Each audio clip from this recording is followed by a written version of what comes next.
കവിഞ്ഞൊഴുകുമി അനുഗ്രഹം നിറഞ്ഞൊഴുകുമി അനുഗ്രഹം കവിഞ്ഞൊഴുകുമി അനുഗ്രഹം നിറഞ്ഞൊഴുകുമി അനുഗ്രഹം എൻ പാപവും ശാപവും ഒഴുകി ദൂരയാ ഞാൻ സൗഖ്യമാ നീതിയാ ദൈവ പൈതലാ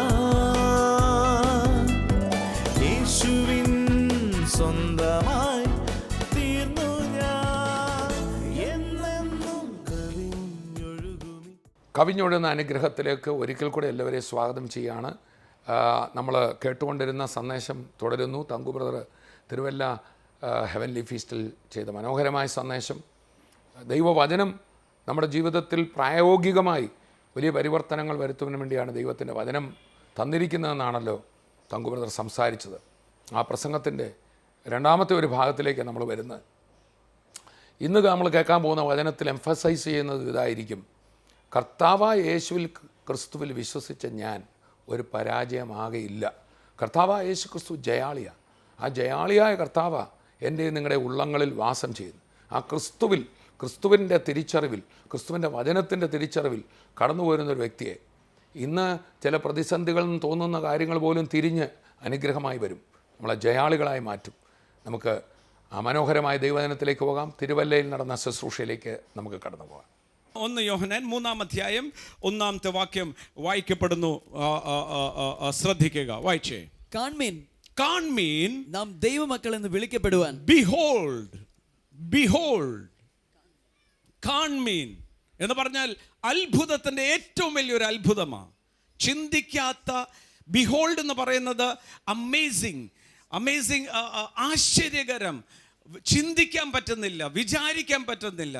കാൺമീൻ, behold, what manner of love. അതാ വായിച്ചേ. കാൺമീൻ നാം ദൈവമക്കൾ എന്ന് വിളിക്കപ്പെടുവാൻ പിതാവ് നമുക്ക് എത്ര വലിയ സ്നേഹം നൽകിയിരിക്കുന്നു. എത്ര വലിയ സ്നേഹമാണ് നൽകിയിരിക്കുന്നത്. What manner of love the Father has bestowed upon us that we should be called children of God. Hallelujah. എത്ര വലിയ സ്നേഹമാണ് ദൈവം നമ്മളോട് കാട്ടിയത്. തൻ്റെ പുത്രനെ അയച്ച് അന്യനും പരദേശിയായിരുന്ന എന്നെ സ്വന്തം മകനാക്കി മാറ്റി. ഇതിനേക്കാളും വലിയൊരു അത്ഭുതമില്ല. എന്നെ വീണ്ടും ജനിപ്പിച്ചതോടെ അന്യനും പരദേശിയായ ഞാൻ സ്വന്തം കുടുംബക്കാരനായി മാറി. ഇന്ന് ഞാൻ ജീവിക്കുമ്പോൾ എൻ്റെ ഉള്ളിലൊരു ഉറപ്പുണ്ട്, എനിക്ക് എന്നെ കരുതുവാനും നടത്തുവാനും ഒരു പിതാവുണ്ട്. ഹല്ലേലൂയ. എൻ്റെ അകത്തെ ഭാരം, എൻ്റെ അകത്തെ ആങ്സൈറ്റി, എൻ്റെ അകത്തെ പ്രയാസങ്ങൾക്കെല്ലാം വിപരീതമായി സർവ്വബുദ്ധിയും കവിയുന്ന ദൈവസമാധാനത്തോടെ ഞാൻ നടക്കുന്നത് എന്തിനുകൊണ്ടാണെന്ന് ചോദിച്ചാൽ, ഈ സൃഷ്ടിച്ച ആൾ എൻ്റെ സ്വന്തം അപ്പനായി മാറി. അതാ ദൈവത്തിൻ്റെ സ്നേഹം തിരിച്ചറിഞ്ഞാൽ നമ്മുടെ ഉള്ളിൽ വരുന്നത് ധൈര്യമാണ്. സാധാരണക്കാരനായി എന്നെ തൻ്റെ മകനായി തീർത്തു. അമേസിങ്. എനിക്ക് ചിന്തിക്കാൻ പറ്റത്തില്ല. ഈ ലോകത്തിൽ ദൈവമക്കൾ, വീണ്ടും ഞാൻ ആവർത്തിച്ച് പറയാം, ദൈവത്തിൻ്റെ അവകാശിയും ക്രിസ്തുവിൻ്റെ കൂട്ടവകാശികളാക്കിയിരിക്കുന്ന മക്കളല്ല, അവകാശികളാക്കി മാറിയ നിങ്ങളും ഞാനും ഒരു സ്ഥലത്തും ലജ്ജിപ്പാൻ കർത്താവ് സമ്മതിക്കത്തില്ല. ഹല്ലേലൂയ. ഒരു കാരണവശാലും തകരാൻ സമ്മതിക്കത്തില്ല. നിങ്ങളുടെയും എൻ്റെയും ജീവിതം ഒരിക്കലും ഒരു പരാജയമായി തീരത്തില്ല. ഒന്നുറക്കെ പറഞ്ഞ, എൻ്റെ ജീവിതം ഒരിക്കലും പരാജയമായി തീരത്തില്ല. ശബ്ദമുയർത്തി പറഞ്ഞ, ഒരിക്കലും എൻ്റെ ജീവിതം ഒരു പരാജയമായി തീരത്തില്ല.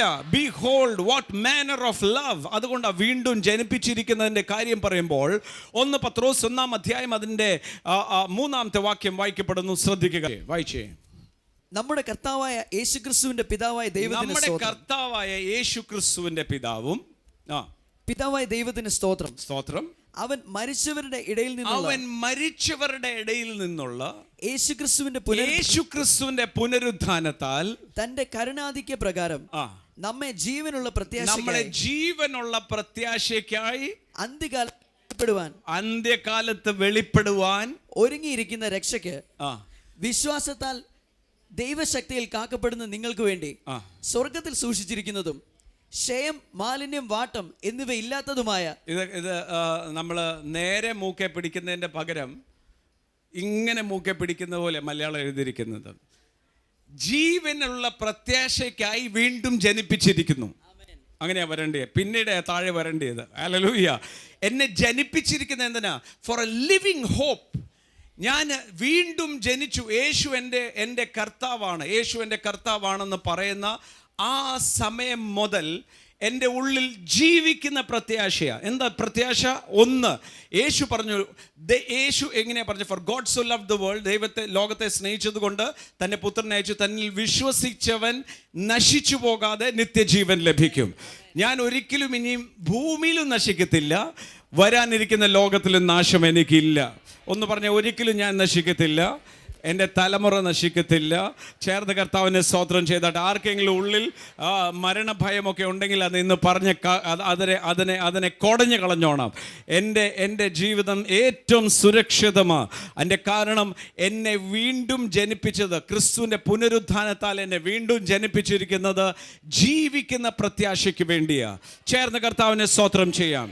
സോ ആ ജീവിക്കുന്ന പ്രത്യാശയ്ക്ക് വേണ്ടി എന്നെ വീണ്ടും ജനിപ്പിച്ചിരിക്കുന്നു എന്ന് പറയുമ്പോൾ അത് എന്തിനു വേണ്ടിയാ? വാട്ടവും ചുളുക്കമില്ലാത്ത, എന്നിട്ട് ഇനി വായിച്ചേ എന്നിവ ഇല്ലാത്തതുമായ അവകാശത്തിനായി തന്നെ നമ്മെ വീണ്ടും ജനിപ്പിച്ചിരിക്കുന്നു. ഒരിക്കൽ കൂടെ ആ 3 മുതൽ വായിച്ചു. ഇനി മലയാളം വായിച്ചു, പെട്ടെന്ന് പിടി കിട്ടും. വായിച്ചേ. നമ്മുടെ കർത്താവായ യേശുക്രിസ്തുവിന്റെ പിതാവായ ദൈവത്തിന് സ്തോത്രം. അവൻ മരിച്ചവരുടെ ഇടയിൽ നിന്നുള്ള യേശുക്രിസ്തുവിന്റെ യേശുക്രിസ്തു ഉയർത്തെഴുന്നേറ്റതോടെ പുനരുദ്ധാനത്താൽ തന്റെ കരുണാധിക്യ പ്രകാരം നമ്മെ ജീവനുള്ള പ്രത്യാശയ്ക്കായി, ഒന്ന് പറഞ്ഞ ജീവനുള്ള പ്രത്യാശയ്ക്കായി, ഒന്നുകൂടെ ജീവനുള്ള പ്രത്യാശ എന്ന് പറഞ്ഞാൽ ഇവിടെയും ഒരു പ്രത്യാശയുണ്ട്. വരുവാനിരിക്കുന്ന നിത്യജീവനെ കുറിച്ചുള്ള ഉറപ്പും. ഒരു വിശ്വാസിക്ക് നിത്യതയുടെ കാഴ്ചപ്പാട് നഷ്ടപ്പെട്ടാൽ താൻ ഒരു ജഡികനേക്കാളും മോശമാണ്. കർത്താവായ യേശുക്രിസ്തു ഉയർത്തെഴുന്നേറ്റതുപോലെ നാമും ഉയർത്തെഴുന്നേൽക്കും നിശ്ചയം. അതാണ് കൊരിന്ത്യർക്കെഴുതിയ ലേഖനത്തിൽ പറയുമ്പോൾ, യേശു ഉയർത്തെഴുന്നേറ്റിട്ടില്ലെങ്കിൽ നമ്മുടെ വിശ്വാസം വ്യർത്ഥം. യേശു ഉയർത്തെഴുന്നേറ്റിട്ടുണ്ടെങ്കിലോ നമ്മളും ഉയർത്തെഴുന്നേൽക്കുക തന്നെ ചെയ്യും. അതുകൊണ്ടാണ് 1 കൊരിന്ത്യർ 15-ാം അധ്യായത്തിൽ ഉയർപ്പിന്റെ നിര പറയുമ്പോൾ ആദ്യജാതനായ ക്രിസ്തു, പിന്നെ ക്രിസ്തുവിലുള്ളവരോ അഥവാ നിങ്ങളും ഞാനും ഉയർത്തെഴുന്നേൽക്കും. ആ ഉറപ്പ് ഉള്ളവർക്കായി ഞാൻ കർത്താവിനെ സ്തോത്രം ചെയ്യുന്നു. അവരുടെ നോട്ടം ഒരിക്കലും ഈ ലോകത്തിലല്ലായിരിക്കും. എന്നാൽ ഈ ലോകത്തിൽ വഴി നടത്തും. അത്ഭുതങ്ങളും അടയാളങ്ങളും വീര്യപ്രവർത്തികളാൽ ദൈവം നമ്മളെ വഴി നടത്തും. ചേർന്ന് കർത്താവിനെ സ്തോത്രം ചെയ്താട്ടെ. അതാണ് അവിടെ എഴുതിയിരിക്കുന്നത്. വായിച്ചു. ജീവനും പ്രത്യാശയ്ക്കായി അവൻ മരിച്ചവരുടെ ഇടയിൽ നിന്നുള്ള യേശുക്രിസ്തുവിന്റെ പുനരുദ്ധാനത്താൽ തന്റെ കരുണാധിക്യ പ്രകാരം നമ്മെ ജീവനുള്ള പ്രത്യാശയ്ക്കായി അന്ത്യകാലത്തിൽ വെളിപ്പെടാൻ ഒരുങ്ങിയിരിക്കുന്ന രക്ഷയ്ക്കായി അന്ത്യകാലത്ത് വെളിപ്പെടാനിരിക്കുന്ന രക്ഷയ്ക്കായി. നമ്മുടെ രക്ഷയുടെ പൂർത്തീകരണം എന്ന് പറയുന്നത് യേശുക്രിസ്തുവിന്റെ വരവിൽ താഴ്ചയുള്ള നമ്മുടെ ഈ ശരീരം രൂപാന്തരം പ്രാപിച്ച് കർത്താവിന്റെ മഹത്വമുള്ള ശരീരമായി തീരുമ്പോഴാണ്. അതിനാണ് നമ്മളെല്ലാവരെയും വിളിച്ചിരിക്കുന്നതിൻ്റെ ആ രക്ഷയുടെ അന്ത്യമത.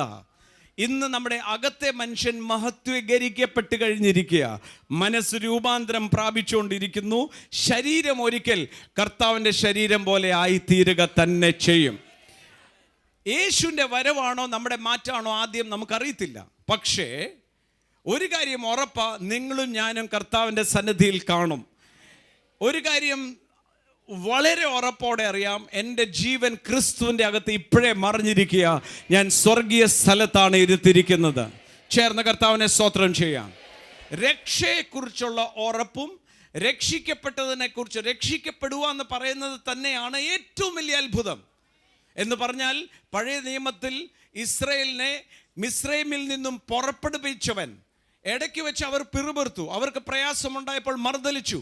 പക്ഷെ ഒരിക്കൽ പോലും ദൈവം ശല്യം എന്ന് പറഞ്ഞ അവരെ ആ മരുഭൂമിയിൽ ഇട്ടേച്ചു പോയില്ല. ഇറക്കിയെങ്കിൽ ഉത്തരവാദിത്വം ഉണ്ടായിരുന്നു കനാൻ ദേശം വരെ കൊണ്ടുപോകാൻ. ആ കൊണ്ടുപോയ വഴി എന്ന് പറയുന്നത് സാധാരണ വഴിയല്ല. മരുഭൂമിയിൽ നടക്കുമ്പോൾ പകൽ മേഘസ്തംഭം, രാത്രി അഗ്നിത്തൂണ്. അവർക്ക് ദിനംതോറും കഴിക്കാനുള്ള മന്ന സ്വർഗത്തിൽ നിന്ന് വരുന്നു. അവർക്ക് ഇറച്ചി വരുമ്പോൾ കാടപക്ഷി പറന്ന് അവരുടെ ക്യാമ്പിൽ വരുന്നു. എന്ന് പറഞ്ഞാൽ സാധാരണ നടത്തപ്പല്ലായിരുന്നു, അസാധാരണമായ ദൈവത്തിൻ്റെ പ്രൊവിഷൻസ് ഉണ്ടായിരുന്നു ഇറക്കിയവന്. അതുകൊണ്ടാണ് ദൈവജനം പറയുന്നത്, നിങ്ങളിൽ നല്ല പ്രവൃത്തി ആരംഭിച്ചവൻ കർത്താവ് വരുന്ന നാൾ വരെയും കാക്കാനായി ബലവാനാ. He who began a good work will complete it. എൻ്റെ ജീവിതത്തിൽ ആരംഭിച്ച നല്ല പ്രവൃത്തി ദിനംതോറും നന്മ ഇനിയും വർദ്ധിച്ചേ വരത്തുള്ളൂ. കർത്താവ് യേശുക്രിസ്തുവിന് വേണ്ടി ഒരു തീരുമാനമെടുത്ത് ഇറങ്ങിയ കുടുംബത്തോട് ഞാൻ പറയാം, നമ്മുടെ കാലഘട്ടത്തിൽ നമുക്ക് ചിലപ്പോൾ പരിഹാസം, നമ്മുടെ കുടുംബക്കാർ നമ്മളെ തള്ളി പറഞ്ഞേക്കാം, പല നിന്ദിക്കപ്പെടുന്ന അനുഭവം ഉണ്ടായിരിക്കാം. പക്ഷെ നിങ്ങൾ കുലുങ്ങാതെ നിന്നെങ്കിൽ ഞാനൊരു കാര്യം ഉറപ്പിച്ചു പറയാം, നിങ്ങളെക്കാളും അനുഗ്രഹിക്കപ്പെട്ടതായിരിക്കും നിങ്ങളുടെ തലമുറ. അതിനേക്കാളും അനുഗ്രഹിക്കപ്പെട്ടതായിരിക്കും മൂന്നാം തലമുറ. അതിനേക്കാളും വലിയ ജാതിയായി മാറും നാലാം തലമുറ. നിങ്ങളും ഞാനും എൻ്റെ വിശ്വാസ ജീവിതത്തിൽ ഒരു വിതയാണ് നടത്തിക്കൊണ്ടിരിക്കുന്നത്. കണ്ണീരോടെ വിതയ്ക്കുന്നവൻ ആർപ്പോടെ കൊയ്തെടുക്കും. എല്ലാ കാര്യങ്ങളിലും അത് തന്നെയാ. ചേർന്ന് കർത്താവിനെ സ്തോത്രം ചെയ്യാം. അൺഡിഫൈൽഡ്, അൺകറപ്റ്റബിൾ, ഇത്രയും വലിയൊരു രക്ഷ കർത്താവ് നമ്മൾക്ക് വേണ്ടി ഒരുക്കിയിരിക്കുക. അതാണ് 1 യോഹന്നാൻ 3 പറയുന്നത്, behold what manner of love God has shown towards us, that He has made us, called us His children. വായിച്ചേ, കാൺമീൻ, നാം ദൈവമക്കൾ എന്ന് വിളിക്കപ്പെടുവാൻ. പറഞ്ഞേ, കാൺമീൻ. ഈ രക്ഷയുടെ സന്തോഷം അതാ താഴെ നിങ്ങൾ പത്രോസ് വായിക്കുമ്പോൾ പറയുന്നത്, ഇൻഎക്സ്പ്രസിബിൾ ജോയ്, പറഞ്ഞറിയിക്കാത്ത സന്തോഷം, അടക്കാൻ പറ്റാത്ത സന്തോഷം. രക്ഷിക്കപ്പെട്ട ഒരു ദൈവ പൈതലാണോ, തനിക്ക് തന്നെ മിണ്ടാതിരുത്താൻ പറ്റത്തില്ല. ഹല്ലേലൂയ. തൻ്റെ ഉള്ളിൽ ഈ സന്തോഷം കാരണം നാട്ടുകാരെ മുഴുവൻ യേശുവിനെ കുറിച്ച് പറഞ്ഞുകൊണ്ടിരിക്കും. ബബ്ലിംഗ് വിത്ത് ജോയ്. ഹല്ലേലൂയ. ഞാൻ ഞായറാഴ്ച ഇവിടെ സഭായോഗത്തിൽ വരുന്നത് വെറും ഒരു കാര്യസാധ്യതയ്ക്കല്ല, കർത്താവിൻ്റെ മർമ്മങ്ങൾ ഇനിയും പിടികെട്ടി ഞാൻ ഇറങ്ങിപ്പോകുന്ന ചിരിയും തുള്ളലും കണ്ട് നാട്ടുകാർ ചോദിക്കണം, നിനക്ക് എന്നാ വ്യത്യാസം വന്നേ? Church is not a refuge station, അഭയകേന്ദ്രമല്ല. ഇത് വലിയ ദർശനമുള്ളവരും പ്രത്യാശ ഉള്ളവരുടെ സ്ഥലമാണ്. പരിശുദ്ധാത്മാവ് ദിനംതോറും ആ പ്രത്യാശയ്ക്ക് വേണ്ടി നിറച്ചുകൊണ്ട് നമ്മളെ ഇരിക്കുകയാണ്. ചേർന്ന കർത്താവിനെ സ്തോത്രം ചെയ്താട്ടെ. എന്നാൽ ഈ അത്ഭുതം അറിഞ്ഞവൻ അവിടെ താഴെ എഴുതിയിരിക്കുക, therefore എന്ന് പറഞ്ഞാൽ എന്തോ മോളിൽ പറഞ്ഞതിന്റെ തുടർച്ച. therefore കാൺമീൻ, നാം ദൈവമക്കൾ എന്ന് വിളിക്കപ്പെടുവാൻ പിതാവ് നമുക്ക് എത്ര വലിയ സ്നേഹം നൽകിയിരിക്കുന്നു, അങ്ങനെ തന്നെ നാം ആകുന്നു. അങ്ങനെ തന്നെ നാം ആകുന്നു. പറഞ്ഞാട്ടെ, ഞാൻ ദൈവ പൈതൽ തന്നെയാ. ഒന്ന് ശബ്ദമുയർത്തി ഒന്ന് ഉറപ്പിച്ചൊന്ന് പറഞ്ഞേ, ഞാൻ ദൈവത്തിന്റെ അവകാശിയും ക്രിസ്തുവിന്റെ കൂട്ടവകാശിയുമാ. ഒന്നുകൂടെ പറഞ്ഞ, ഞാൻ ദൈവത്തിന്റെ അവകാശിയും ക്രിസ്തുവിന്റെ.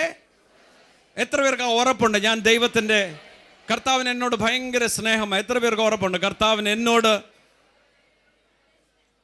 എന്നോട് ഭയങ്കര സ്നേഹമാണെന്ന് ഉറപ്പുള്ളവർ ഒന്നുകൂടെ ഒന്ന് കർത്താവിനെ സ്തോത്രം.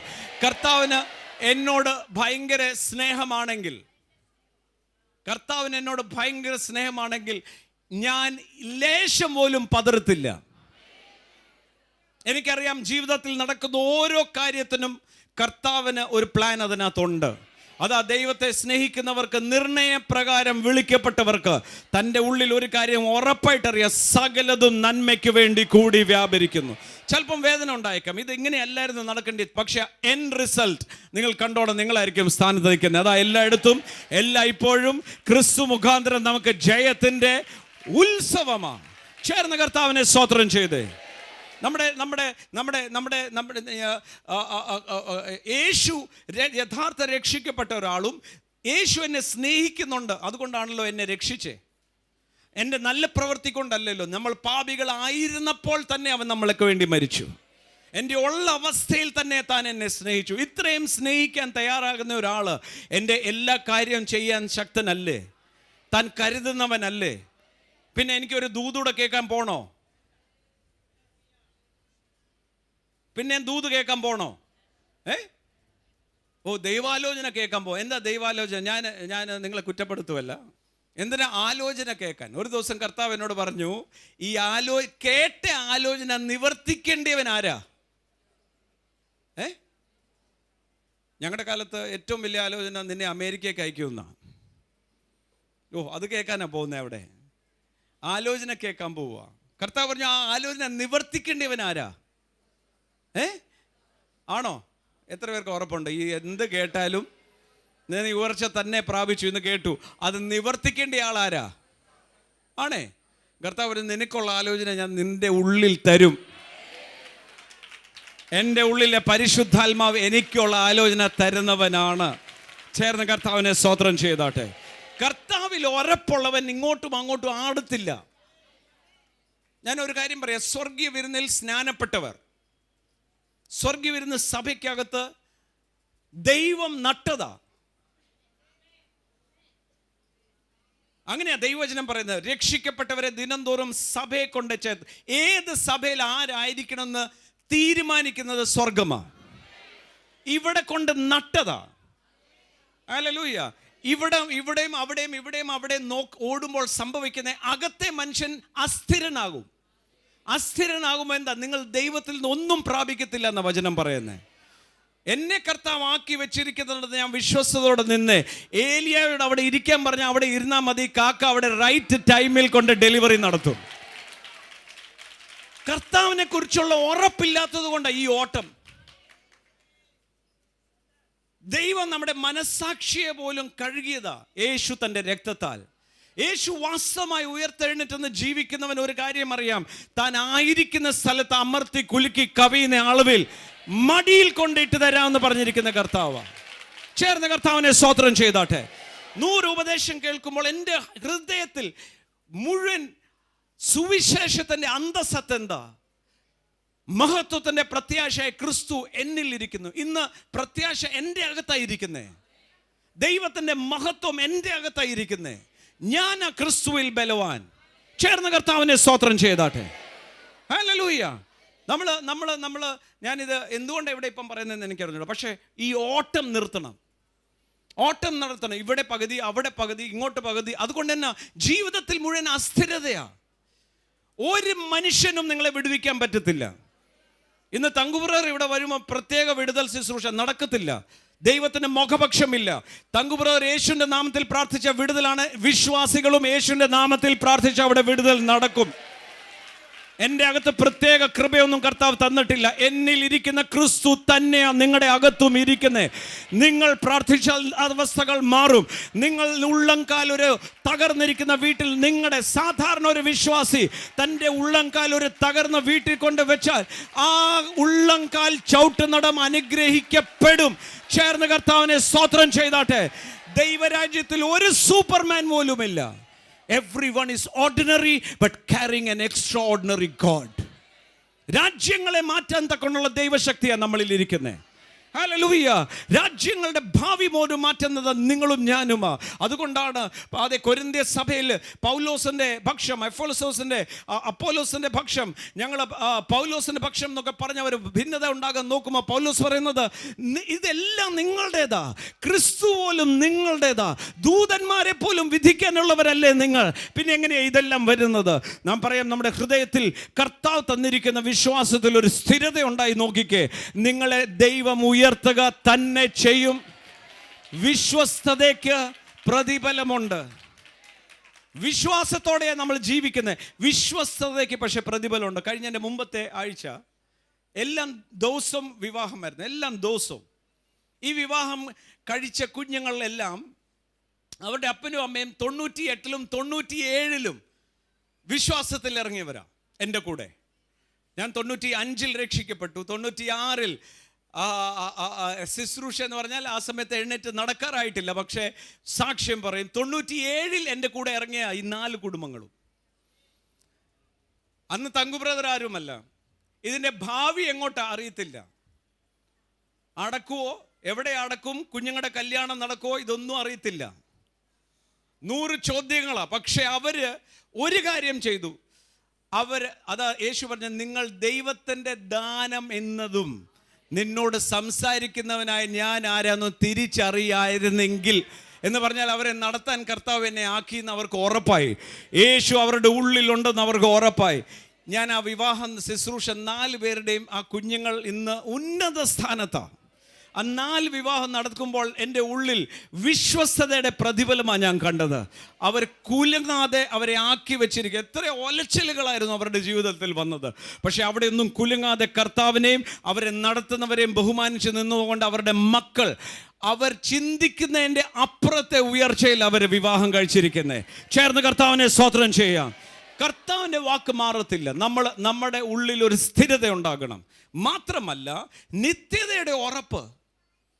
ഈ ലോകത്തിൽ ചെറിയൊരു കാര്യങ്ങൾ കിട്ടാൻ മാത്രമാണോ യേശുവിൻ്റെ അടുക്കൽ നമ്മൾ വന്നത്? ഒരു ജോലി കിട്ടാനും, ഒരു സാമ്പത്തിക വിടുതൽ കിട്ടാനും, ഒരു ചെറിയ രോഗസൗഖ്യം നടക്കാൻ, അല്ലെ മകളുടെ കല്യാണം നടക്കാൻ, അതിനുവേണ്ടി മാത്രമാണോ യേശുവിൻ്റെ അടുക്കൽ വന്നത്? ചിലർ നിങ്ങളോട് ചോദിക്കത്തില്ല, ഇത്രയും നാളോ യേശുവിൻ്റെ പിന്നാലെ പോയിട്ട് എന്ത് കിട്ടി? എന്നോടും ചോദിച്ചിട്ടുണ്ട്. എന്നാ കിട്ടി? ഒന്നും കാണാനില്ലല്ലോ. പക്ഷെ അവർ കാണാത്തതൊന്നും എനിക്ക് കിട്ടി. നിത്യജീവൻ എൻ്റെ അകത്തുണ്ട്.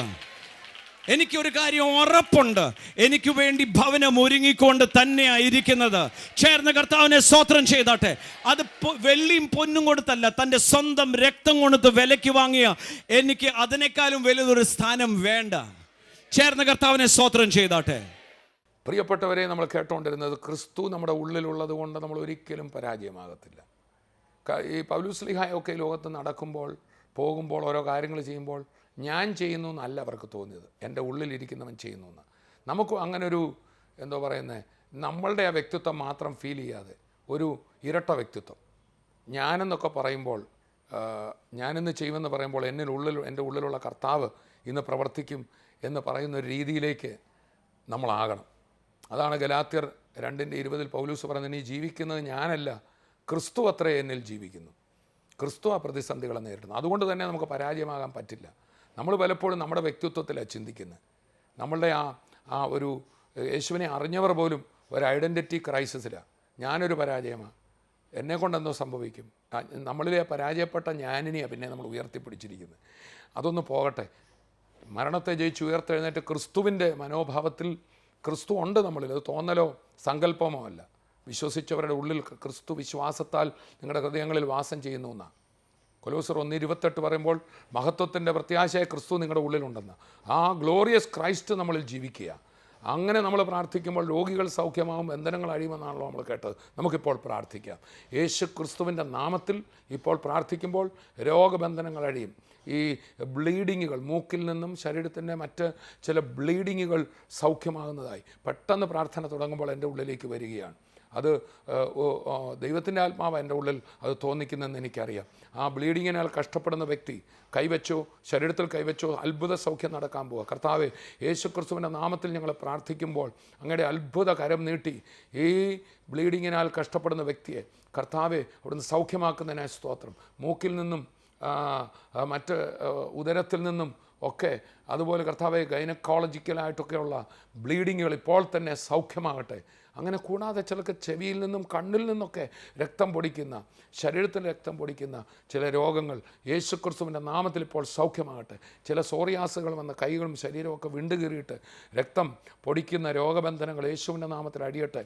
കൂടാതെ മസ്തിഷ്കത്തിൽ ഈ ബ്രെയിനിൽ സ്ട്രോക്ക് ഉണ്ടായിട്ട്, രക്തം വാർച്ചയുണ്ടായിട്ട്, നരമ്പുകൾ പൊട്ടിയിട്ടുണ്ടാകുന്ന സ്ട്രോക്കുകൾ അതെല്ലാം അലിഞ്ഞു പോകുവാൻ യേശുവിൻ്റെ നാമത്തിൽ, ആ ഹാർട്ടിനകത്തെ ബ്ലോക്കുകൾ ഒക്കെ യേശുവിൻ്റെ നാമത്തിൽ ഇപ്പോൾ തന്നെ അലിഞ്ഞ് സൗഖ്യമുണ്ടാകട്ടെ, വിടുതലുണ്ടാകട്ടെ. കർത്താവെ, പ്രാർത്ഥിച്ചുകൊണ്ടിരിക്കുമ്പോൾ മറ്റ് പല രോഗികൾ പ്രയാസം അനുഭവം കേൾക്കുന്നുണ്ടല്ലോ. യേശുവെ, അങ്ങയുടെ അടുക്കൽ വന്ന ഒരു രോഗിയെ പോലും കർത്താവ് കൈവിട്ടല്ലോ, കൈവച്ച് സൗഖ്യമാക്കിയല്ലോ.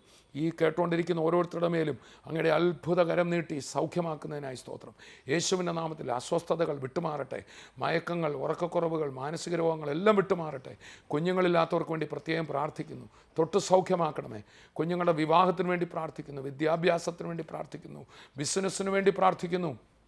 വഴികൾ തുറക്കട്ടെ, കടഭാരങ്ങൾ മാറട്ടെ. കർത്താവെ, എനിക്ക് മരിച്ചാൽ മതി, ആത്മഹത്യയെക്കുറിച്ച് ചിന്തിക്കുന്നവർ കേൾക്കുന്നുണ്ട്. ഇന്ന് ഈ സന്ദേശം, ഈ വചനം, ഈ പ്രാർത്ഥന അവർക്ക് വിടുതലായി തീരട്ടെ. പുതുവഴി അവരുടെ മുമ്പിൽ തുറക്കപ്പെടട്ടെ. കർത്താവ് അത്ഭുതം ചെയ്തതിനായി സ്തോത്രം. ചില യാത്രയ്ക്ക് വേണ്ടി ഒരുങ്ങി നിൽക്കുന്നവർ, നിങ്ങളുടെ യാത്ര സഫലമാവും, ഭയപ്പെടാതെ കർത്താവിനെ മുൻനിർത്തി പോയാട്ടെ. അവർ ചെല്ലുന്ന നാട്ടിൽ അവർക്ക് വേണ്ടി ചില വ്യക്തികളെ നീ ഒരുക്കി സഹായികളാക്കണമേ. അത്ഭുതം ചെയ്തതിനായി സ്തോത്രം. പ്രാർത്ഥന കേട്ടതിനായി നന്ദി. യേശുവിൻ നാമത്തിൽ തന്നെ ആമേൻ, ആമേൻ. കർത്താവ് വലിയ വിടുതലുകൾ നന്മകൾ നിങ്ങളുടെ ജീവിതത്തിൽ ചെയ്തിട്ടുണ്ട്. നിങ്ങളുടെ പ്രാർത്ഥനാ വിഷയങ്ങൾക്കായിട്ടും അതുപോലെ നിങ്ങളുടെ ലഭിച്ച സാക്ഷ്യങ്ങൾ അറിയിക്കുവാനായിട്ടും ഈ നമ്പറുകളിൽ ബന്ധപ്പെടണം. അടുത്ത എപ്പിസോഡിൽ നമുക്ക് വീണ്ടും കാണാം. അതുവരെയും കർത്താവ് തൻ്റെ കൃപയിൽ നമ്മെ സൂക്ഷിക്കട്ടെ.